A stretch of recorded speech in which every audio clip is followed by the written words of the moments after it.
ইরানের সর্বোচ্চ নেতা আয়াতুল্লাহ আলী খামেনি হত্যার প্রতিবাদে ক্ষোভ ছড়িয়ে পড়ে ইরাকের বিভিন্ন জায়গায়। স্থানীয় সময় রোববার রাতে রাজধানী বাগদাদের কূটনৈতিক এলাকায় জড়ো হন শত শত বিক্ষোভকারী। মার্কিন দূতাবাস ঘিরে স্লোগান দিতে থাকেন তারা। পরিস্থিতি নিয়ন্ত্রণে আনতে টিয়ার গ্যাস নিক্ষেপ করে পুলিশ। বিক্ষোভ ছড়িয়েছে পাকিস্তানেও। একাধিক শহরে মার্কিন কূটনৈতিক স্থাপনার বাইরে পুলিশের সঙ্গে সংঘর্ষে জড়ায় বিক্ষোভকারীরা। দিনব্যাপী সংঘর্ষে বহু মানুষ নিহত হয়েছেন। খামেনির প্রতি শ্রদ্ধা জানান লেবাননের শত শত হিজবুল্লাহ সমর্থক।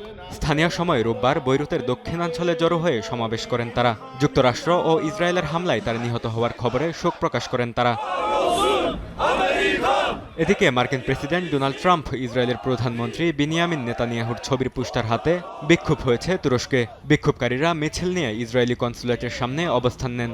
এ সময় ইরানের প্রতি সংহতি জানিয়ে স্লোগান দেন তারা। একাধিক বক্তা যুক্তরাষ্ট্রের নীতিকে আগ্রাসন আখ্যা দিয়ে মুসলিম বিশ্বের ঐক্যের আহ্বান জানান।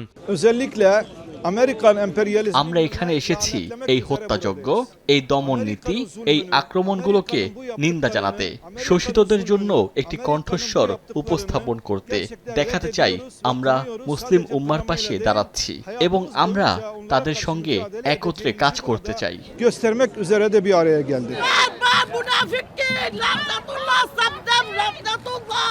ইরানি পতাকা ও খামেনির ছবি নিয়ে মালয়েশিয়ার কুয়ালালামপুরেও যুক্তরাষ্ট্রের দূতাবাসের সামনে বিক্ষোভ করেন শত শত মানুষ। সমাবেশ থেকে যুক্তরাষ্ট্রের আগ্রাসনের প্রতিবাদ জানান তারা। একই দিন ইয়েমেনের রাজধানী সানায় হাজার হাজার বিক্ষোভকারী রাস্তায় নেমে ইরানের প্রতি সংহতি জানান। যুক্তরাষ্ট্র ও ইসরায়েল বিরোধী স্লোগান দেন বিক্ষোভকারীরা। রাইফেল হাতে সমাবেশে অংশ নেন অনেকেই। বরকতুল্লাহ, সময় সংবাদ।